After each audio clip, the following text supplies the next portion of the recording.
A homeless veteran inherited a single, rusty shipping container in the middle of nowhere. What he found inside would not just change his life, but redefine the very meaning of the word. If you've ever felt lost, or believed that your story was over, I need you to listen to this. And if you feel a connection to what I'm about to share, maybe consider subscribing, because this is a place for stories like ours. The air in the shelter's administrative office was always the same. Stale coffee, disinfectant, and the quiet hum of a computer that had seen better days. It was a sound I'd come to associate with bad news, or at least, news that was inconvenient for the person delivering it. I sat opposite a woman named Ms. Albright, a lawyer whose suit probably cost more than every worldly possession I had stuffed into my rucksack. She'd been sent by the state. My hands were tucked under my thighs to stop them from shaking. It wasn't from cold, not really. It was the tremor that had set in after my second tour and never quite left, a low-grade hum of the body, remembering things the mind tried to forget. "Mr. Thorne," she began, her voice professionally gentle, like a doctor about to explain a complicated but painless procedure. She slid a thick manila envelope across the particle board desk. It stopped a few inches from my clasped hands. "I'm the executor of your grandfather's estate." I stared at the envelope. My grandfather, Elias Thorne. The name felt like a ghost on my tongue. I hadn't seen him since I was 10, a few months before my mother died, and the state stepped in. He was a quiet, weathered man with hands like old leather and eyes that seemed to hold the gray of 1,000 winter skies. He'd send a card for my birthday every year, no matter what group home I was in. A $20 bill tucked inside, with the same 7 words written in a shaky but determined script. "Be good. Stay strong. I am proud." The last one had arrived 2 years ago, on my 18th, right before I enlisted. Then, nothing. "His estate?" I said, the words tasting like rust. "He lived in a one-room cabin. He didn't have an estate. He had a pension and a bad back." "That's not entirely accurate," Ms. Albright said, folding her hands on her desk. She had that lawyerly patience that always felt like a trap. "He did not have much in the way of liquid assets, it's true. But he did own property, outright. A small parcel of land in Havenwood County." I must have looked as blank as I felt, because she continued. "It's about 5 acres, undeveloped. He left it to you. It's your only inheritance." 5 acres. The words hung in the stale air. For a man whose entire world had shrunk to the size of a cot and a footlocker, 5 acres sounded like a kingdom. But I knew better. Undeveloped was a nice way of saying worthless. A patch of dirt and rock somewhere up north where the cell signal went to die. "And?" I asked, my voice flat. I knew there was a catch. There was always a catch. "And," she said, tapping a perfectly manicured finger on the envelope, "there is a standing offer on the property. A development firm, Cascade Holdings, has been trying to acquire the surrounding parcels for a new resort project. They've offered $10,000 for your 5 acres. $10,000. The number hit me like a physical blow. It was a fortune. It was a bus ticket to somewhere warm. It was a security deposit on a small apartment. It was 3 months of not having to look over my shoulder, of not having to wonder where my next meal was coming from. It was a way out. It was a clean break. "They need your signature," she said softly. "The paperwork is right here. You could walk out of here with a check in your name by the end of the day." I finally reached for the envelope. My fingers brushed against the smooth paper. It felt heavy, heavier than it should have. I thought of my grandfather's letters. Be good, stay strong. What did that mean now? Was taking the money and running the strong thing to do? It felt like it. It felt like survival. What's on the property? I asked, my voice barely a whisper. Is it just land? Ms. Albright hesitated for a fraction of a second, a tiny flicker in her professional calm. The deed lists the land and all structures thereupon. According to the county assessor's last report from about 6 months ago, the only structure on the property is a single shipping container. A rusty metal box on a patch of worthless dirt. That was my inheritance, my kingdom, the sum total of my grandfather's legacy, a joke with a $10,000 punchline. I pulled the papers from the envelope, my eyes scanning the legal jargon, the dense blocks of text that were about to sign away a place I'd never seen, a memory I barely had. The developer's offer was on top, crisp and official. All it needed was my signature. My hand was still shaking. But this time, it wasn't the tremor. It was something else. It was a choice. And for the first time in a very long time, it felt like mine to make. I looked up at Ms. Albright, the pen she offered hanging in the air between us, a bridge between two completely different worlds. I should have taken it. Every rational part of my brain, every hungry, cold, and exhausted cell in my body screamed at me to sign the paper and take the money. But I didn't. Instead, I heard myself say 4 words that would change everything. I want to see it. Ms. Albright's expression didn't change, but I saw a flicker of something in her eyes. Surprise? Respect? I couldn't tell. She simply nodded, retracted the pen, and folded her hands again. As is your right. The property is located just outside the town of Northwood. It's a considerable distance. Are you sure, Mr. Thorne? The offer is fair, given the land's current valuation. It's mostly rock and scrub pine. I'm sure, I said, the words feeling more solid this time. The decision wasn't logical. It was a gut feeling, a faint echo of my grandfather's quiet stubbornness that I didn't even know I possessed. The $10,000 felt like an ending. It was a neat, tidy conclusion to a story I'd never gotten to read. Going there, seeing it for myself, that felt like a beginning. Even if the beginning was just a rusty box on a forgotten piece of land. Very well, she said. The deed is in here, along with a plat map. It's officially yours. What you do with it is your decision. She slid a small, folded piece of paper across the desk. It was a bus schedule.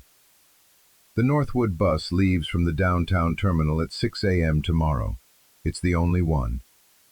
I tucked the schedule into my pocket and stood up, the thick envelope clutched in my hand. It felt like a shield. Thank you, Ms. Albright. Leo, she said, using my first name for the first time. I stopped at the door. Your grandfather was a good man. He spoke of you often in his letters to my office. I didn't know what to say to that, so I just nodded and walked out, the door clicking shut behind me. The hallway of the shelter seemed dimmer, the air thicker.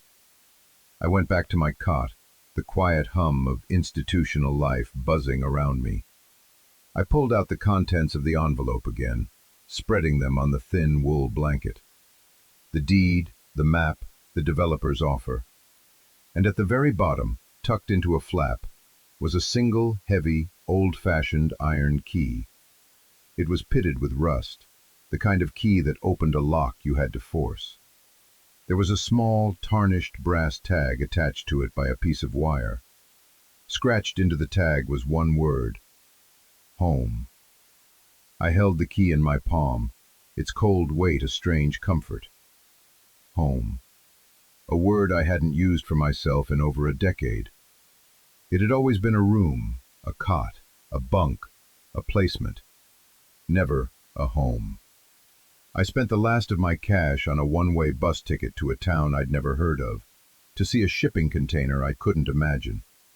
It was the most reckless and the most hopeful thing I had ever done. That night, for the first time in years, I didn't dream of the desert, of sand and shouting and the whine of engines.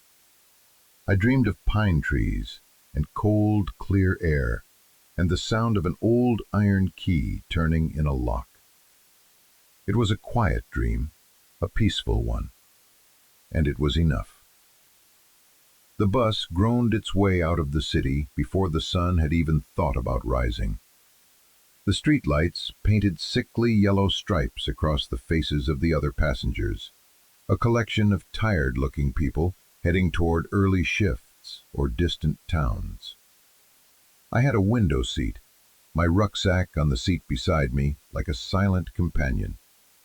The city, with its noise and its concrete and its crushing anonymity, slowly dissolved into suburbs, and then into the sprawling, dark countryside. I watched the world go by, a blur of sleeping houses and empty fields. The journey was a long, slow unwinding. With every mile that passed, a layer of the city's grime seemed to peel away from me. The tension in my shoulders, a constant companion for as long as I could remember, began to ease. I thought about the $10,000. The smart move, the logical move, would have been to sign the paper. I could be on a different bus right now, heading south, toward warmth and a new start. But every time I pictured myself doing it, a hollow feeling opened up in my chest. It felt like selling a memory I didn't even have. It felt like betraying that quiet, weathered man from my childhood. The man who wrote, "I am proud," on a birthday card and sent it to a boy he hadn't seen in years. What kind of man leaves his grandson a shipping container? Maybe he was eccentric. Maybe he was poor. Or maybe, and this thought was a tiny, fragile seed in the back of my mind, maybe there was a reason, a purpose. My life had been a series of reactions, following orders, moving when I was told to move, staying where I was told to stay.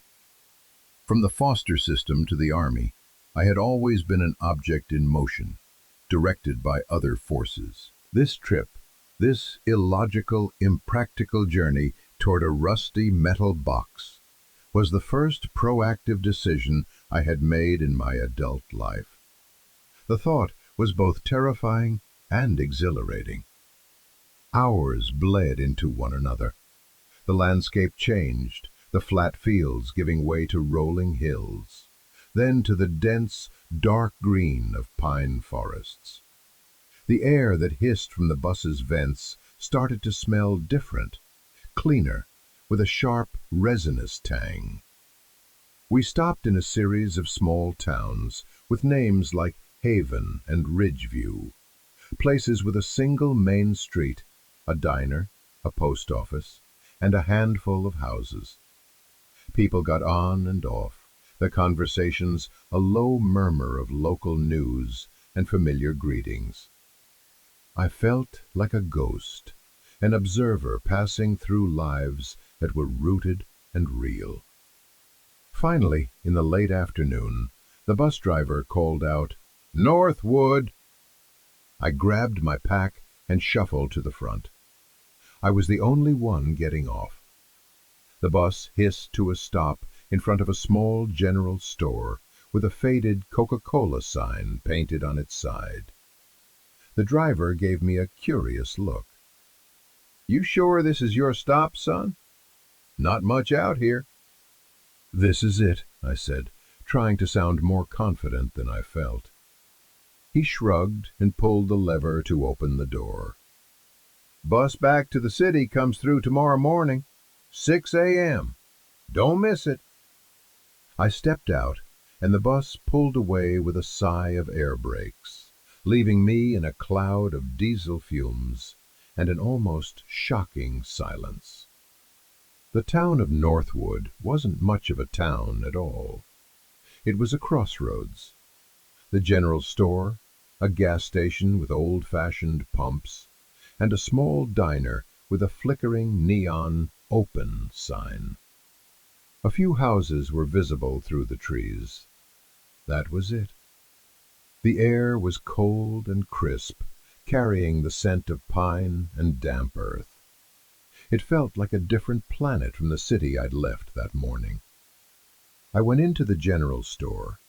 A bell above the door chimed. An old man with a magnificent white beard sat behind the counter, reading a newspaper. He looked up at me over his spectacles. "Help you?" he asked, his voice a low rumble. "I'm looking for a piece of land," I said, pulling out the map Ms. Albright had given me. I unfolded it on the counter. It was a simple, hand-drawn looking thing, marking a parcel off a dirt road called Old Mill Road. It belonged to a man named Elias Thorne. The old man's eyes softened at the name. He took off his glasses and leaned in to look at the map. "Elias. Sure, I knew Elias. Quiet fella, kept to himself mostly. You family?" "His grandson," I said. "Well, I'll be," he said, a genuine smile spreading across his face. "He was a good man, your granddad. Stubborn as a mule, but a good man." He tapped a spot on the map with a thick finger. "You're here. Old Mill Road is about 2 miles east of here. You can't miss it. It's the only dirt turnoff for miles. His plot is another mile down that road. You'll see the container from the road." He looked at my rucksack. "You walking?" I nodded. He grunted, a sound of disapproval. "It'll be dark in an hour. Weather's turning too. Can feel it in my bones." He looked me over, his gaze sharp but not unkind. He saw the worn-out boots, the fatigue in my eyes. "You look like you could use a hot meal before you head out there. Diner next door makes a decent stew. Tell Martha that Cal sent you." "Thanks," I said, folding the map. "I'm Leo." "Cal," he said, extending a hand. His grip was firm, his palm calloused from a lifetime of work. It was a handshake that felt like an anchor. I took his advice. The diner was warm and smelled of coffee and fried onions. A woman with kind eyes and a tired smile, who I assumed was Martha, served me a bowl of beef stew that was so hot it fogged up the window next to my booth. It was the best meal I'd had in months. I ate slowly, making it last. I watched the sky outside the window turn from a pale, watery blue to a deep, bruised purple. The first snowflakes began to fall, fat and wet, melting as they hit the glass. Cal was right. The weather was turning. I paid for my meal, leaving a bigger tip than I could really afford, and stepped back out into the cold. The snow was coming down harder now, a thick, silent curtain that muffled the world. I pulled up my collar, settled my rucksack on my shoulders, and started walking east, toward a dirt road, a patch of land, and a rusty metal box that held the sum of my inheritance. The snow swirled around me, and for a moment I felt a surge of panic. I was alone, miles from anywhere, walking into the dark and the cold. But then I thought of my grandfather. Stubborn as a mule, Cal had said. I clenched my fists in my pockets and kept walking. I had to see it. I had to know. The 2 miles to Old Mill Road felt like 10. The snow was sticking now, blanketing the asphalt in a thin layer of white. My boots, already worn, were quickly soaked through, and a damp chill began to creep up my legs. The world had shrunk to the narrow beam of my small flashlight and the sound of my own breathing, ragged in the cold air. There were no streetlights out here, no houses, just the towering, silent shapes of pine trees lining the road, their branches heavy with snow. It was a profound and intimidating darkness, the kind that makes you feel very small. I almost missed the turnoff. It was just a narrow gap in the trees, the dirt track already covered in a few inches of snow. A weathered, barely legible wooden sign nailed to a tree read, "Old Mill Road." This was it. I took a deep breath, the icy air stinging my lungs, and turned onto the path. The walking got harder immediately. The ground was uneven beneath the snow, and I stumbled several times, my ankles twisting on hidden rocks and roots. The silence was even deeper here, broken only by the crunch of my footsteps and the soft, rhythmic patter of snow falling on the trees. I kept the flashlight beam aimed at the ground in front of me, trying to follow the faint impression of the road. I was starting to feel a deep, bone-weary exhaustion. The warmth of the diner felt like a distant memory. Doubt began to creep in, cold and insidious as the dampness in my boots. What was I doing out here? This was insane. I should have taken the money. I could be in a warm motel room right now, with a television and a dry pair of socks. Instead, I was freezing, lost in the middle of a forest, chasing a ghost. I was on the verge of turning back, of admitting defeat and trying to hitch a ride back to the city in the morning, when my flashlight beam caught something. A shape, darker than the surrounding trees, looming in the darkness ahead. It was long, rectangular, and unnatural. My heart started to beat a little faster. I pushed forward, the snow getting deeper, and the shape resolved itself.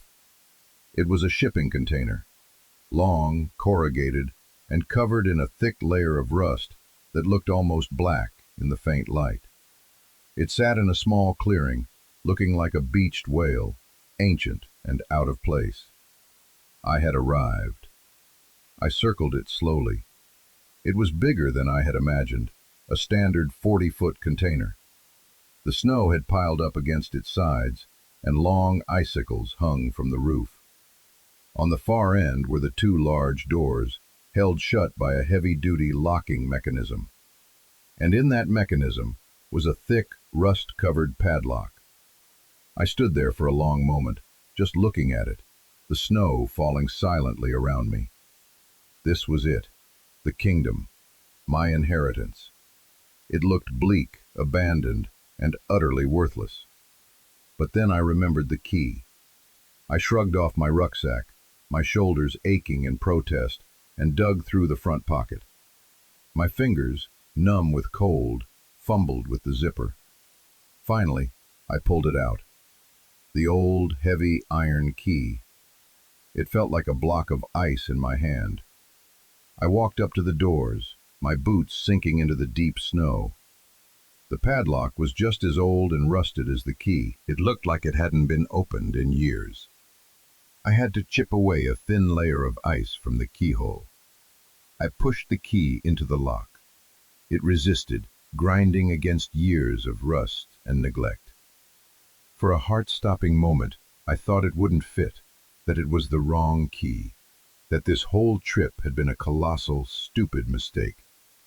I put my other hand on it, summoned what little strength I had left, and turned. There was a loud, groaning crack as the rusted tumblers inside the lock finally gave way. The shackle popped open with a sound that was shockingly loud in the silent woods. It took all my weight to pull one of the heavy doors open. It moved with a screech of tortured metal, the sound of a tomb being opened. I pointed my flashlight inside. The beam cut through the darkness, illuminating a cold, still space. The air that rolled out was frigid and smelled of damp metal, oil, and something else.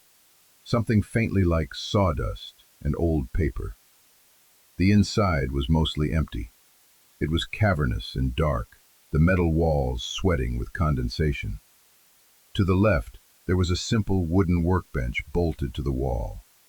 A few old hand tools hung from a pegboard above it. A hammer, a saw, a collection of screwdrivers and wrenches, all coated in a thin layer of rust, but otherwise well cared for. In the far corner, there was a stack of flattened cardboard boxes and a small, pot-bellied wood stove, a rusty pipe leading up through a hole in the roof. Against the right wall, there was a simple cot, just a metal frame with a thin, rolled-up mattress tied with twine. And in the center of the floor, placed with a deliberate, almost ceremonial care, was a single object, a military-issue footlocker. It was olive drab green, with my grandfather's name and serial numbers stenciled in faded white paint on the top. Elias Thorne. It was locked with a smaller but equally sturdy combination lock. I stepped inside, the door groaning shut behind me, plunging me into near total darkness, save for my flashlight beam. I ran my light over the footlocker. This had to be it. Whatever reason my grandfather had for leaving me this place, the answer had to be in that box. I tried the lock, pulling at it, but it was solid. I had no idea what the combination could be. I felt a surge of frustration. To come all this way, to get this far, only to be stopped by a simple lock. My light scanned the workbench again. The tools, the hammer, a heavy-duty pair of bolt cutters hung from a hook. I could break the lock. I could force my way in. It was tempting, but it felt wrong. It felt like a violation. My grandfather had put that lock on there for a reason. He had left me the key to the container, but not the combination to the box. It was a test, a puzzle. I sat down on the edge of the cold metal cot, the rolled-up mattress digging into my back. I was exhausted, freezing, and my mind felt foggy. What would the combination be? A birthday? A year? I had no idea when he was born. I barely knew him. I pulled out the last birthday card he'd sent me, the one I kept folded in my wallet. I smoothed it out. Be good. Stay strong. I am proud. The date was on the postmark. My 18th birthday. I tried the numbers. Nothing. I tried the year I was born. Nothing. I shone the light around the container again, a desperate search for a clue. My eyes fell on the workbench. Underneath it, tucked away in the shadows, was a small, dusty book. I picked it up. It was a simple, cheap ledger, the kind you could buy at any office supply store. I blew the dust off the cover and opened it. The first few pages were filled with my grandfather's familiar, shaky handwriting. It was a record of expenses. Bags of concrete, lumber, roofing tar, a new axe handle. Simple things. But then, on a page dated about a year ago, there was a different kind of entry. It wasn't a list of supplies. It was a series of numbers. He had circled the last entry. August 4th, 45. August 4th, 1945. It didn't mean anything to me. It wasn't my birthday, or my mother's. I almost dismissed it, but something made me pause. I walked back to the footlocker, and with trembling, frozen fingers, I spun the dials. 8, 4, 45. I pulled on the shackle. It clicked open. My breath caught in my throat. I lifted the heavy lid of the footlocker. The smell of old paper and cedar filled the small space. Inside, everything was neat and orderly. On top was a stack of yellowed envelopes tied together with a piece of string. Beneath them was a thick, canvas-wrapped parcel, and beneath that, something that made my blood run cold. Stacks and stacks of cash. $100 bills, bundled in paper bands from a bank. There had to be thousands of dollars there, more than the 10,000 the developer had offered, maybe much more. I ignored the money for a moment, my attention fixed on the letters. I untied the string. The top envelope had my name on it, Leo. My hands were shaking so hard I could barely open it. I unfolded the pages within and held them in the beam of my flashlight. The letter began. "My boy," it said in that same familiar script. "If you are reading this, then I am gone, and you have found your way home. I am sorry for many things. I am sorry I was not a better grandfather to you. I am sorry I was not there when you needed me most. I want you to understand that my distance was not from a lack of love. It was from a promise I made to your grandmother and to your mother, to keep you safe." I had to stop reading. My eyes were burning. I sat down hard on the footlocker, the cold of the metal seeping through my jeans. I read the words again. To keep you safe. Safe from what? I thought back to my childhood, a blur of social workers and strange houses. I had never felt safe. I had only ever felt alone. I took a shaky breath and continued to read. "This land, this box, this is all I have to leave you. It is not much, but it is more than it seems. The money in this box is everything I saved, every penny I put away from my pension, from odd jobs. It is for you, a real start. Not the kind of money that buys you a fancy car, but the kind that buys you time. Time to think, time to build. Use it wisely." I looked at the stacks of cash. It was a staggering amount, a life-changing amount. But it was the next paragraph that truly stopped my heart. "But the money is not the inheritance, Leo. The land is. Do not sell it. I don't care what they offer you. That company, Cascade Holdings, they are vultures. They have been trying to get this land for 30 years.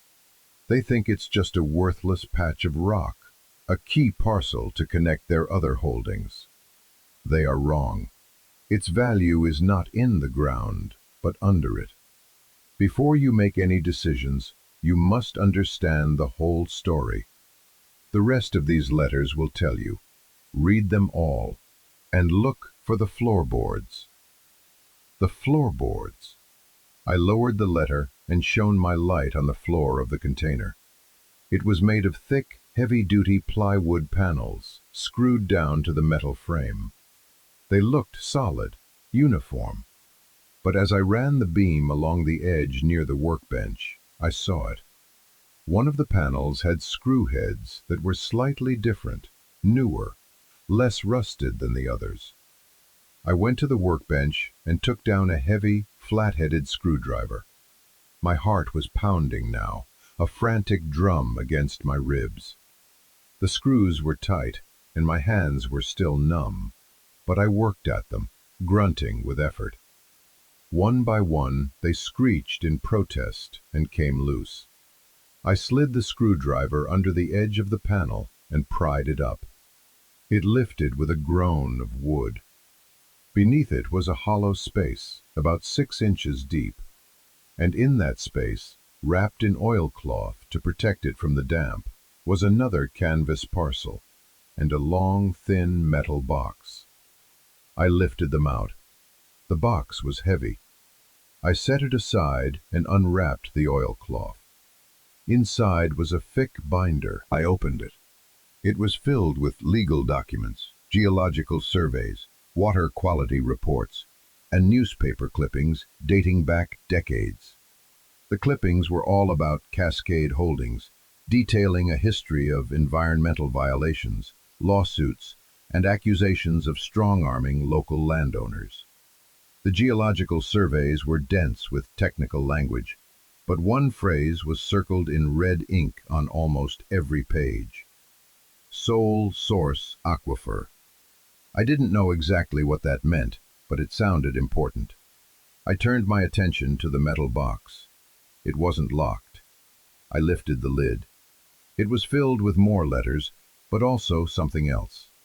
A folded American flag, the kind they give to the family of a fallen soldier. My grandfather's dog tags, a Purple Heart, and a photograph. A black and white photo of a young man in an army uniform, grinning at the camera. He looked impossibly young. He looked like me. It was my grandfather. And the date written on the back was August 4th, 1945. The combination to the lock. The day he came home from the war. I felt a wave of dizziness. This was too much. The cold, the exhaustion, the emotional weight of it all was crushing me. I stumbled back to the cot and sat down, the binder in my lap, the open letter in my hand. I had come here expecting nothing, an empty box on a worthless piece of land. What I had found was a mystery, a legacy, and a burden. The snow was falling harder outside, the wind beginning to howl, rattling the metal walls of the container. It felt like the world was holding its breath, waiting for me to make a choice. And I knew, with a certainty that chilled me more than the cold, that the easy part was over. The real test, my grandfather's real test, was just beginning. Just then, a pair of headlights cut through the swirling snow, sweeping across the container doors before stopping. A car door slammed. Heavy footsteps crunched towards me. I scrambled to my feet, my heart hammering, and shoved the binder and the box back under the loose floorboard. I didn't have time to screw it down. I kicked some dirt over the edges to hide the seams as a sharp knock echoed on the metal door. "Hello?" A man's voice called out, slick and confident. "Mr. Thorne? Leo Thorne? My name is Richard Vale from Cascade Holdings. I was told I might find you out here. Can we talk?" The developer. They hadn't even waited a day. They had followed me. I stood there in the dark, my flashlight off, my breath held tight in my chest. He knocked again, harder this time. "Mr. Thorne, it's freezing out here. I just want to talk about the offer. We might even be able to sweeten it a little, seeing as you came all this way." This is the kind of moment that defines you, isn't it? When the easy way out comes knocking on your door, literally. And if you've ever been in a situation like that, where you're cold and tired, and someone is offering you a warm way out, but some small voice inside is telling you to wait, to hold on, I want you to know that you're not alone. So many of us in this community have faced that crossroad. The right reason is something that speaks to you, because what happens next is all about that choice. Now let's get back to the story. I stood in the frozen darkness of that shipping container, the developer's voice muffled by the steel door and the howling wind. My mind was racing. The cash in the footlocker, the promise of an even better offer. It was the answer to every problem I had. And yet, I couldn't shake the image of my grandfather's handwriting, the weight of the binder filled with his meticulous research. The money is not the inheritance, Leo. The land is. I took a deep breath, the frigid air burning my lungs, and pulled the heavy door open just a crack. The man outside was silhouetted against the headlights of his expensive-looking SUV. He was wearing a tailored overcoat, completely unsuited for a blizzard in the woods. He smiled a practiced, charming smile that didn't reach his eyes. "Mr. Thorne, Richard Vale, he said, extending a gloved hand. I didn't take it. I just stood there, blocking the entrance. "How did you find me?" I asked, my voice coming out rougher than I intended. "We like to keep tabs on properties we're interested in," he said smoothly, his smile not wavering. "When we heard the deed had been transferred, we assumed you might come have a look. A little sentimental journey, I get it. But let's be realistic. This place is, well, it's not much. My company is prepared to offer you $12,000 right now. We can sign the papers in my car, and I can drive you back to the city myself. Put you up in a hotel for the night. You'd be warm, comfortable, with a fresh start in your pocket." $12,000. He'd sweetened the pot without even being asked. He was desperate, and that desperation told me more than his words did. They didn't just want this land, they needed it. I thought about the words in the survey. Sole source aquifer. "Why do you want it so bad?" I asked, my eyes narrowing. Miss Albright said it was just scrub and rock. He gave a dismissive little laugh. "It is. Geographically, it's a key piece for our resort's footprint. It connects two larger parcels we already own. It's a logistical issue, that's all. Worth a lot to us, worthless to anyone else. You're in a lucky position, Mr. Thorne." He was a good liar, smooth, believable. If I hadn't found my grandfather's research, I would have taken the deal in a heartbeat. I would have thanked him for his generosity. But I had seen the binder. I knew what was under my feet. "I'm not interested," I said. His smile finally faltered. A flicker of annoyance crossed his face before he masked it again. "Let's not be hasty. 15,000. That's my final offer. It's more than generous. It's triple the assessed value. You won't get a better offer, I can promise you that." $15,000. A year ago, I would have done almost anything for a tenth of that. But it wasn't about the money anymore. It was about the look in this man's eyes, the predatory gleam of a vulture circling. It was about the weight of that folded flag in the metal box, and the promise my grandfather had made. "The answer is no," I said, and I began to close the door. His hand shot out, stopping it. His charming demeanor was gone now, replaced by a cold, hard edge. "You're making a mistake, kid. You're a homeless vet living in a shelter. Don't let some misplaced sentimentality cloud your judgment. This is a winning lottery ticket, and you're about to tear it up. Take the money." "It's not for sale," I said, my voice low and steady. I met his gaze, and for the first time, I didn't feel like a victim. I didn't feel like a charity case. I felt like Elias Thorne's grandson. I put my shoulder into the door and pushed. He was stronger than he looked, but I had leverage and desperation on my side. The door slammed shut with a deafening clang, and I threw the heavy locking bar into place. I stood there, my back against the cold steel, listening. I could hear him cursing outside. A moment later, the car door slammed, and the engine roared to life.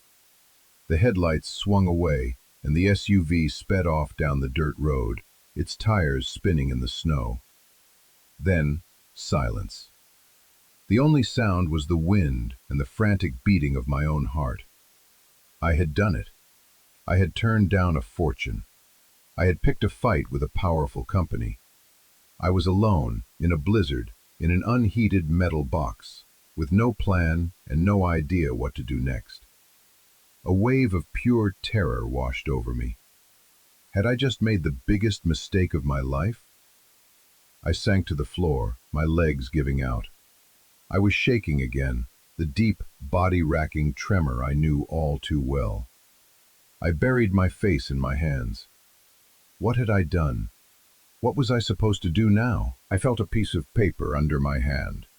It was the first letter. I picked it up and angled it toward my flashlight beam, which was growing weaker. The money is not the inheritance, Leo. The land is. I took a long, shuddering breath and forced myself to get up. Panic wouldn't help. Fear wouldn't keep me warm. I needed a plan.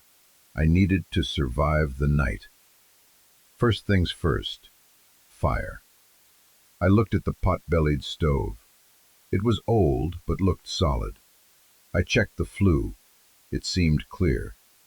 Next to the stove was a small pile of kindling and a few split logs, dry and protected from the damp. My grandfather had left them for me. Of course he had. He had thought of everything. There was even a tin of matches on a small ledge. It took me a few tries with my numb fingers, but soon I had a small fire going. The little stove began to radiate a gentle, life-giving warmth. I pulled the rolled-up mattress from the cot and spread it on the floor as close to the stove as I dared. Then I pulled out the rest of the letters and the binder. The story was here. It was time to learn what I was fighting for. I spent the rest of that night reading by the flickering light of the fire and my dying flashlight. The letters, read in chronological order, told a story that was bigger and more tragic than I could have imagined. My grandfather, Elias, had come home from the war a changed man. He'd met my grandmother, a local girl, and they had built a life here. He had bought this land not as an investment, but as a sanctuary, a place to be quiet, a place to heal. Then Cascade Holdings came to town 30 years ago. Back then, they were a smaller, more aggressive company. They started buying up land for a proposed ski resort, using threats and intimidation on the local families who had lived here for generations. My grandfather, a man who had faced down enemies on the battlefield, refused to be intimidated. He started organizing his neighbors. He did research, and he discovered their secret. The resort they wanted to build was right on top of the watershed for the entire valley.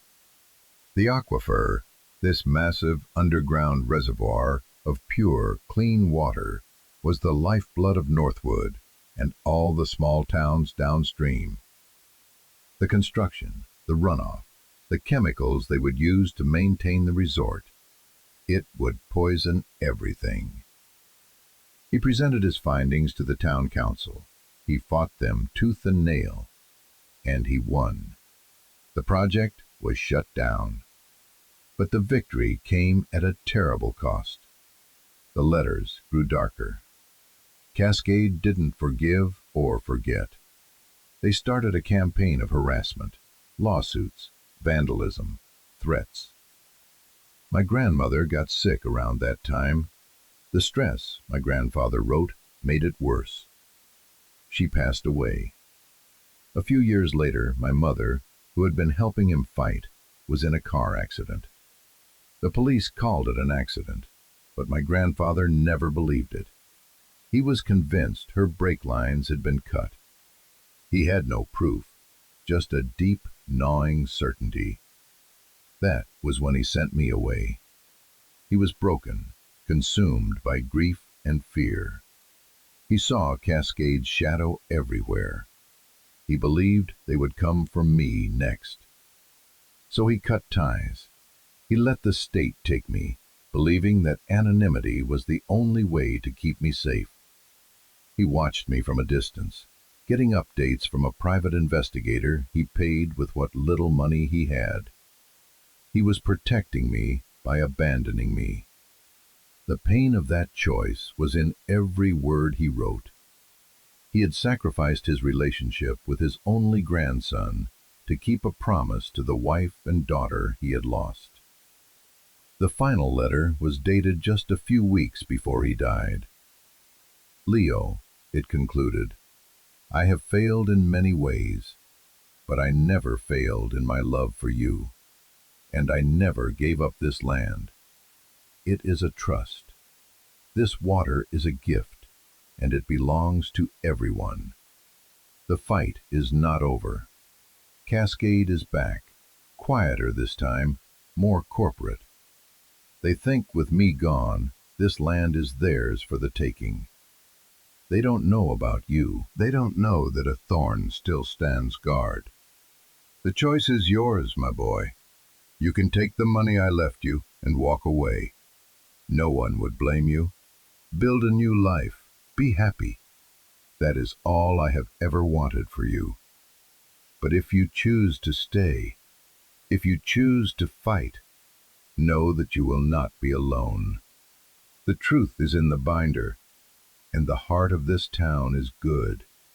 They just need a leader, someone to remind them what they're fighting for. Be good. Stay strong. I am proud of you, no matter what you choose. Your loving grandfather, Elias.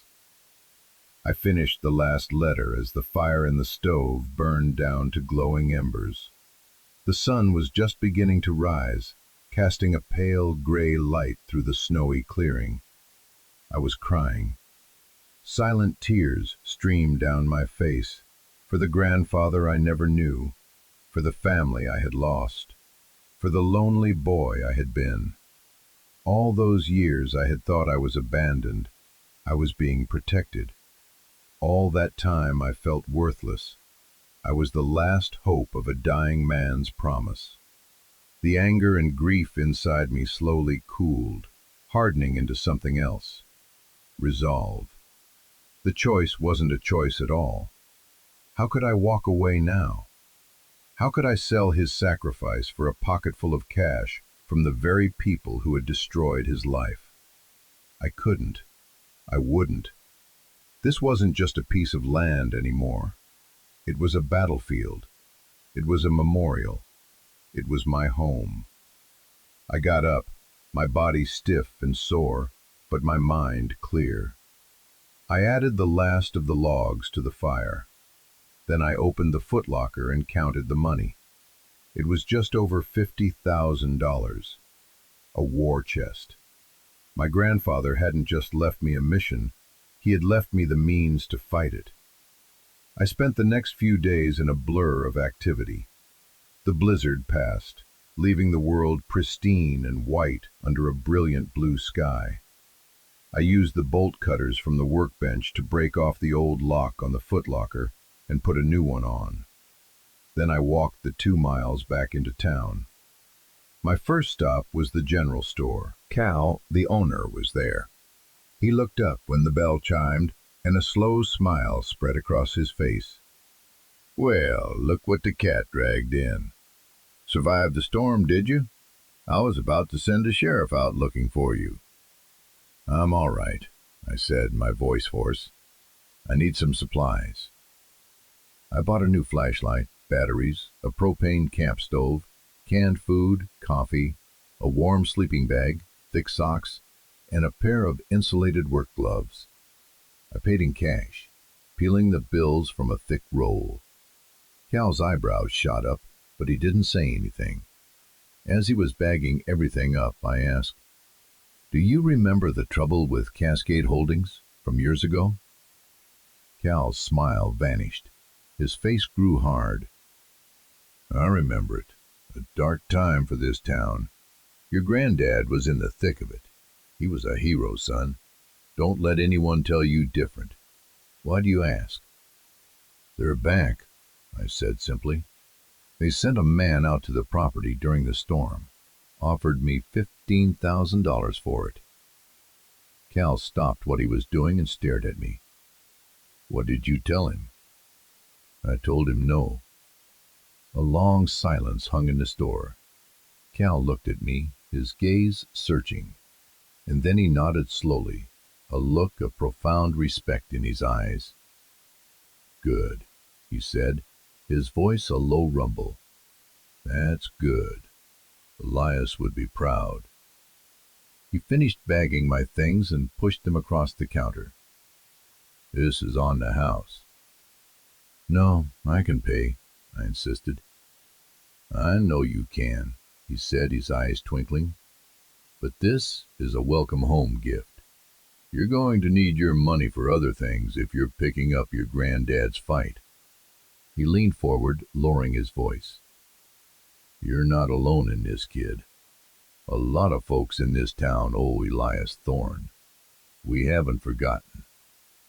I walked out of that store with more than just supplies. I walked out with a sense of purpose and the first stirrings of hope. The next person I needed to see was Martha at the diner. I ordered a coffee and sat at the counter, waiting for a quiet moment. When the lunch rush died down, I showed her the binder.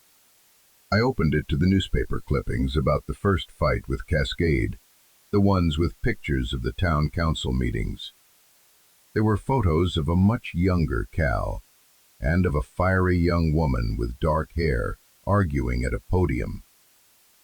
"That's my mother," Martha said softly, her finger tracing the woman's face in the grainy photo. "She was on the council back then. She fought alongside your grandfather. It cost her. She lost her re-election. People have short memories when money is involved." She looked up at me, her eyes sad but fierce. "What are you going to do, Leo?" "I'm going to finish what he started," I said. Martha refilled my coffee cup, her hand steady. "Then you'll need a lawyer, a good one, not some slick city suit." She scribbled a name and number on a napkin. "Sarah Jenkins. Her father was a farmer Cascade tried to run out of business. She went to law school for one reason, to make sure it never happened again. Tell her Martha sent you, and tell her it's about the Thorne property. She'll know what it means."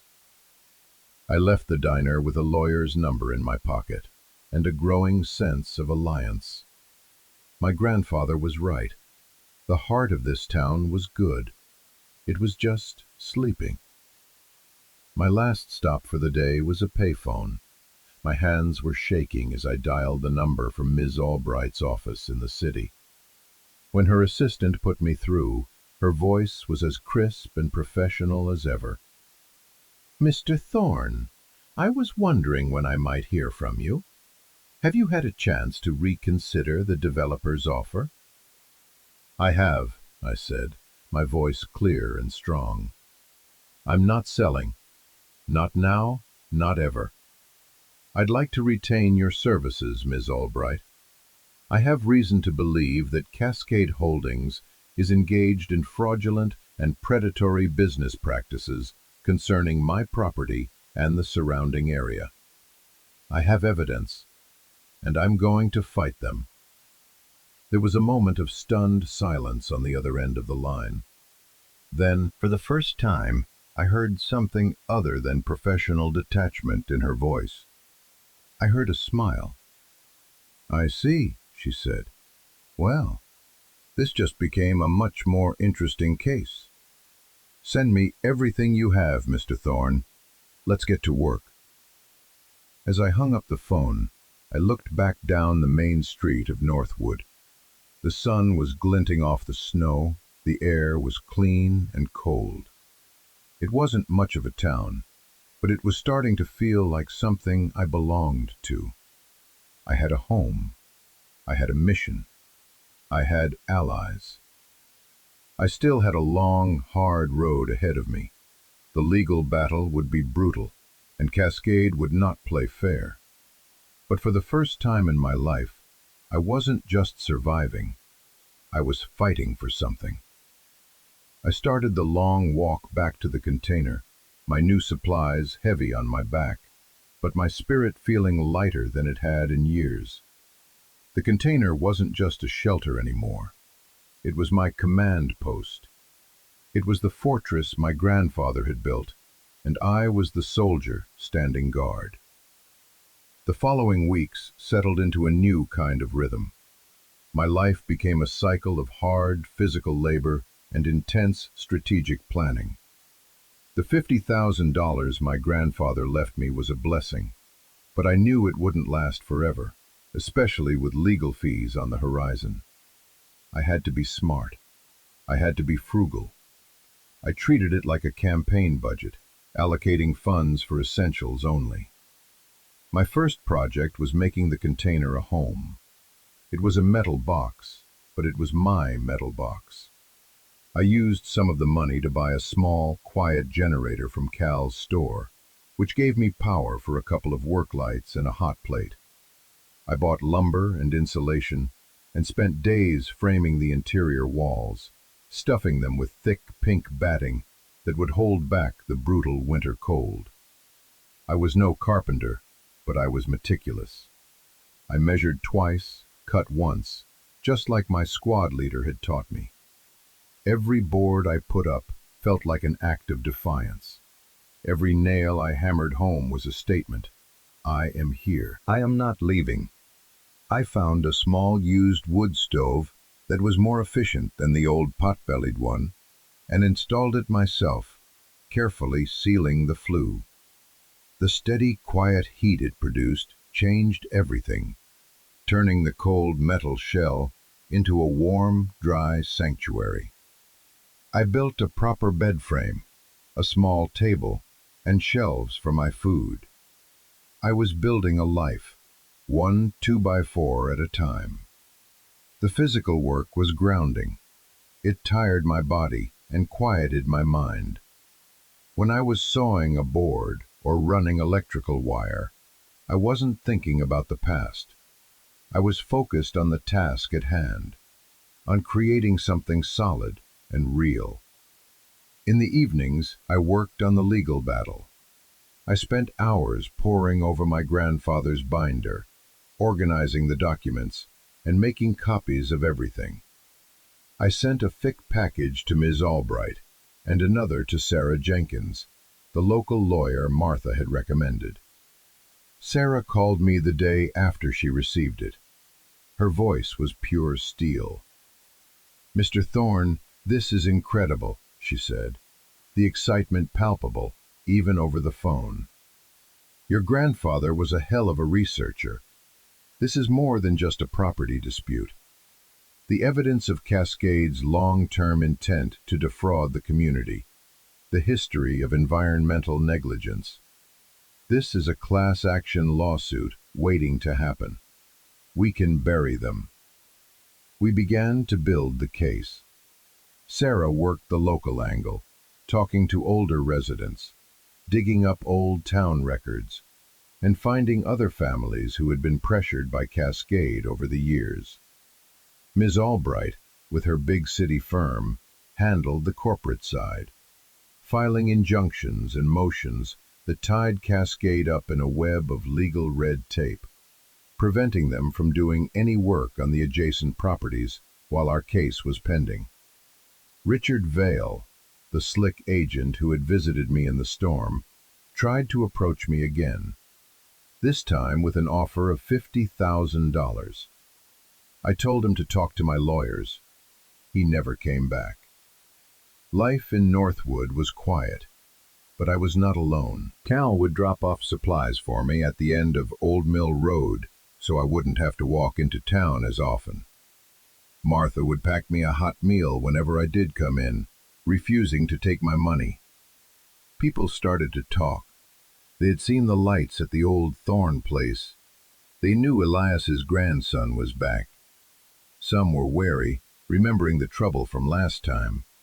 But others, the ones who remembered my grandfather's courage, would give me a quiet nod when I passed them on the street. It was a small thing, but it felt like a promise. One afternoon, an old pickup truck rumbled down my road. An elderly man with a face as weathered as my grandfather's got out. He introduced himself as George, one of the farmers whose land bordered mine. "I knew your granddad," he said, his voice raspy. "We fought those bastards together 30 years ago. Heard you were taking up the fight." He looked at the work I'd done on the container, the neat stack of firewood, the insulated stovepipe. "Heard you were staying." "I'm staying," I confirmed. He nodded, a slow, satisfied gesture. Good. Cascade's been sniffing around my place again, offering me stupid money. My kids think I should take it. They don't remember what it was like. He kicked at a stone with the toe of his boot. If you need a hand with anything, you let me know. A community's got to stick together. It was a turning point. George started telling people his story. Sarah Jenkins started holding informal meetings in the back room of the diner. More people came forward with their own stories of Cascade's tactics. The fear that had kept the town quiet for so long was beginning to crack. The heart of the town was waking up. My days were long, my body was tired, but my spirit felt clean. I was living on my own terms, in a place I had built with my own hands, fighting for a cause I believed in. The ghosts of the desert were still there, but they were quieter now.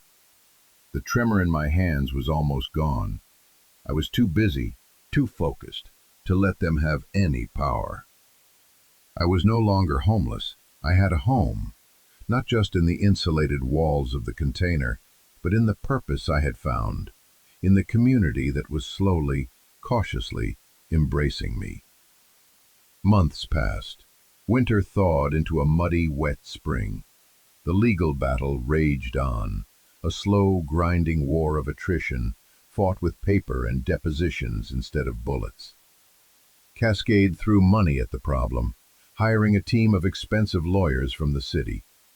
But we had something they didn't. We had the truth. We had my grandfather's binder. And we had a town that was finding its voice again. One evening, I was sitting at the small table I had built, reviewing some documents Sarah had sent over. There was a knock on my door. It was Martha from the diner. She was holding a covered dish.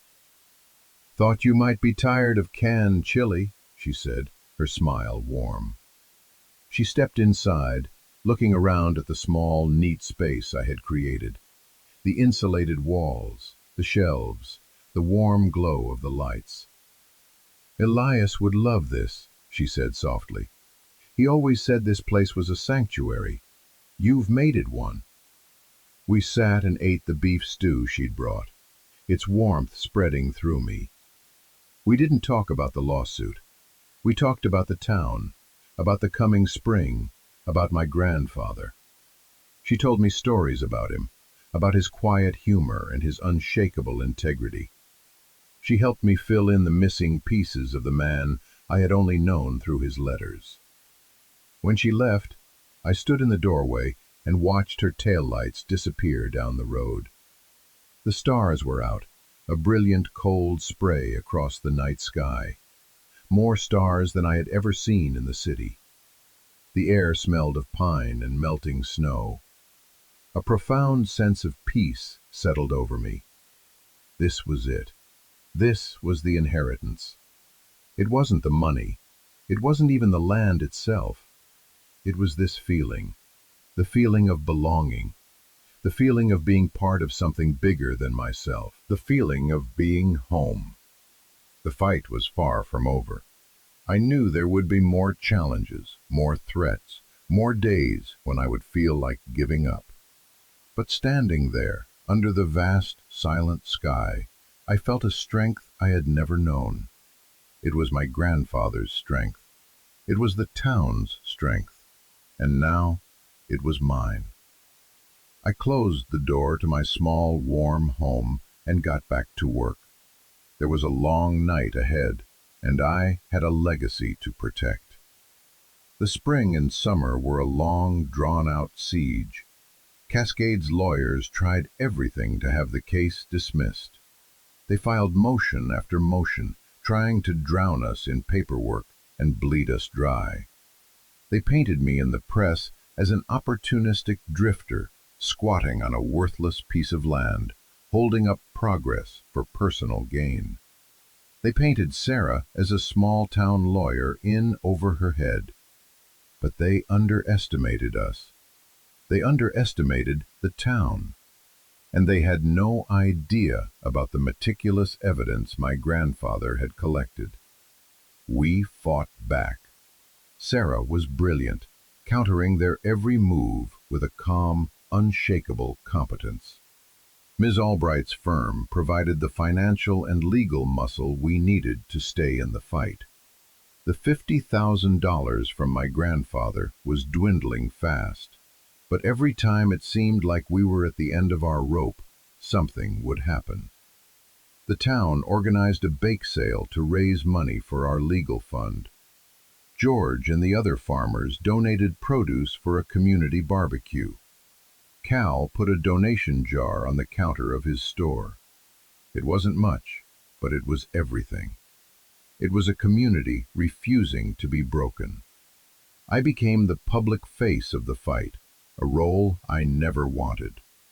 Sarah convinced me to speak at a town hall meeting. I stood in front of 100 people in the school gymnasium, my hands shaking, my voice barely a whisper at first. I didn't talk about legal statutes or property lines. I talked about my grandfather. I read from his letters. I told them about his sacrifice, about his love for this town and the water that sustained it. I told them that this wasn't just my fight, it was their fight. It was for their homes, their children, their future. When I finished, there was a moment of silence. Then, someone in the back started clapping. Then another. Soon the entire room was on its feet, the applause echoing off the gymnasium walls. It was in that moment that I knew we were going to win. Cascade had money and power, but we had heart. We had a story. We had a reason to fight that went deeper than a balance sheet. The turning point came in late August, almost a year to the day since I had first arrived. Cascade, frustrated by the legal delays, tried to start preliminary survey work on the land adjacent to mine. It was a provocation, a move designed to intimidate us. But it backfired. When their surveyors arrived, they were met by a line of 50 townspeople standing shoulder to shoulder at the entrance to Old Mill Road. George was there with his tractor. Martha was there with a dozen other women from the town, holding signs that read, "Water is life," and "Northwood is not for sale." And I was there, standing at the front. It was a silent, peaceful protest. We just stood there. The surveyors, confused and outnumbered, made a few calls and then packed up and left. It was a small victory, but it was a powerful one. The story, along with a photo of our makeshift blockade, was picked up by a regional newspaper. Suddenly, our small-town fight was getting statewide attention. Environmental groups started calling. Other communities who had been bullied by Cascade reached out to offer support. The narrative was changing. We weren't obstacles to progress anymore. We were protectors. Finally, facing a public relations nightmare and a mountain of incriminating evidence, Cascade blinked. Their lawyers called Sarah with an offer to settle. They would drop all plans they would sell the adjacent parcels of land to a state-run conservation trust, and they would establish a multi-million-dollar fund for the protection of the Northwood Aquifer. In return, we would drop our class-action lawsuit. We had won. It was a complete and total victory. The news spread through town like wildfire. That night, the whole town gathered in the park for an impromptu celebration. Someone set off fireworks. Cal brought out coolers of drinks from his store. There was music and laughter. It felt like the end of a long war. As I stood on the edge of the celebration, watching the families and friends laughing together, Sarah came and stood beside me. "You did it, Leo," she said. her voice filled with emotion. "Your grandfather would be so proud."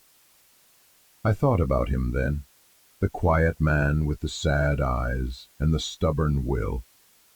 He had planted a seed of defiance 30 years ago, and I had just been the one lucky enough to see it bloom. "We did it," I corrected her. "All of us." The legal victory was the end of the fight, but it was the beginning of my life. With the threat gone, I could finally think about the future. I still had some of my grandfather's money left. I could have left Northwood, gone anywhere, done anything. But the thought of leaving never crossed my mind. This was my home. These were my people. I used the rest of the money to buy the container and the 5 acres from myself, legally putting it in my name. Then I invested the rest into a small business. With George's help, I started a small-scale organic farm on the land, using sustainable practices that would protect the aquifer my grandfather had fought so hard to save. It was hard work, harder than anything I had ever done. But every seed I planted felt like a tribute. Every vegetable I harvested felt like a victory. Life became simple. It was about the rhythm of the seasons, the feel of the soil in my hands, the quiet satisfaction of a day's hard work. The container remained my home, but I continued to improve it. I added a small solar panel array on the roof for electricity. I built a deck out front where I could sit in the evenings and watch the sunset through the pine trees. It wasn't a big house. It wasn't a fancy life, but it was mine. I am telling you this story now, a few years later, sitting on that very deck. The farm is thriving. I sell my produce at the local farmers market, and Martha's Diner is my best customer. The tremor in my hands is gone for good. Sometimes, on quiet nights, I take out my grandfather's letters and read them again. They remind me of where I came from, and of the man who gave me a second chance at life. My inheritance wasn't a rusty metal box or a pile of cash. It was a purpose. It was a community. It was the chance to build a life of meaning. It taught me that home isn't a place you find. It's a place you build. It's a choice you make every single day to stand for something, to protect something, to love something. And that's a lesson that I want to share with all of you.